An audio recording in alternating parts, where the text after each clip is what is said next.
The first thing she remembered was the sound of chains, not as an idea, but as a rhythm, the clink and scrape of iron against iron, the lullaby of her earliest years.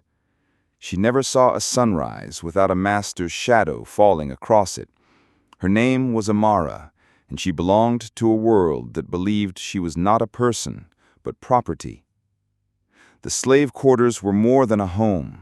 They were a cage built from wood and fear, dirt floors, smoke-stained walls, a leaking roof that turned every storm into a flood. And yet, somewhere between the coughs of the old and the cries of the newborns, life still stubbornly clung to its place. Her mother's hands were cracked from work, her back bent from years in the fields, but her voice was the only thing that carried warmth through the cold nights. She would hum songs Amara didn't yet understand, old songs from a land across the ocean that Amara had never seen. By the time she was 5, Amara understood the unspoken laws of the plantation. Don't speak unless spoken to. Don't look a white man in the eyes for too long. Don't run, not even in play.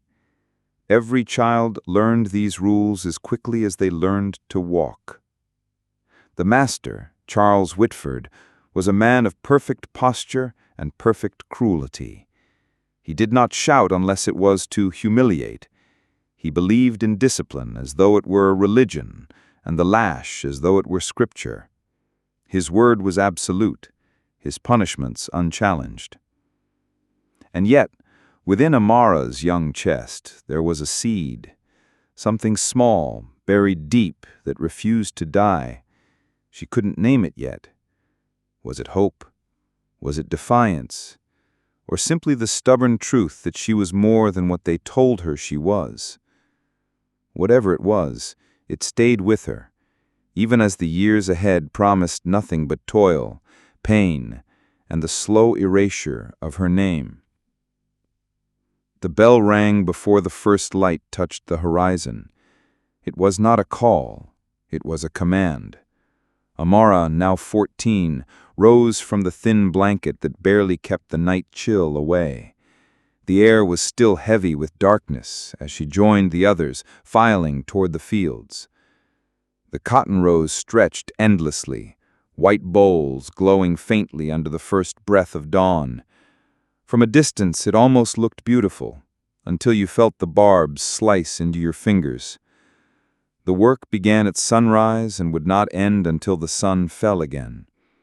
Each motion was a fight against pain, bending low, twisting, pulling, dropping the cotton into the heavy sack that bit into the shoulders. The overseers patrolled like wolves, their whips coiled in their hands. One man, Jacobs, had eyes that searched for the weakest worker. He caught Amara slowing to shake the blood from her hand. The lash cracked, slicing across her back. She bit her lip until she tasted copper, refusing to give him the satisfaction of a cry. By midday her fingers were raw, her dress spotted with blood. The air shimmered with heat. The dust clung to her skin, and her muscles screamed. She worked beside Samuel, a boy just a year older than her, whose quiet strength was the only thing keeping her from collapsing. He slipped her a folded rag when Jacobs wasn't looking. For the bleeding, he whispered. It was a dangerous kindness. When the sun finally dipped, they dragged themselves back to the quarters. Amara lay on the floor, staring at the warped ceiling, her hands trembling. The day had stolen her strength, her blood, and a piece of her spirit, but not all of it. That small seed inside her still pulsed, stubborn and alive.